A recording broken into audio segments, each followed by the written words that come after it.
একদম স্পষ্ট কথা। অসম গণ পৰিষদ অতুল বৰা, কেশৱ মহন্ত হতৰ পৈতৃক সম্পত্তি নহয়। এয়া অসমৰ লাখ লাখ জাতীয়তাবাদী মানুহে গঠন কৰা নিজৰ আপোন দল। অসমীয়া মানুহৰ তেজ মঙহেৰে গঢ়ি তোলা মৰমৰ আঞ্চলিক দল, অথচ এওঁলোকে ক্লাবত পৰিণত কৰি পেলাইছে। গতিকে এই যিটো জাগৰণ অসম গণ পৰিষদৰ নেতৃত্বৰ বিৰুদ্ধে সমগ্ৰ অসমৰ প্ৰান্তে প্ৰান্তে আৰম্ভ হ'ব লাগে, তেতিয়াই যদি অসম গণ পৰিষদটো বাচি থাকে। আৰু মই ছয়গাঁৱৰ সেই বিশিষ্ট লোকসকলক অনুৰোধ জনাইছো, আপোনালোকে নেতৃত্ব লওক।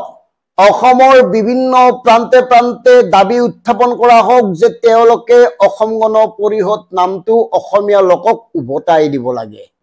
অৱশ্যে উভতাই দিয়াৰ কথাই আহিব নালাগে, এওঁলোককহে অসম গণ পৰিষদ দলৰ পৰা উলিয়াই দিব লাগে।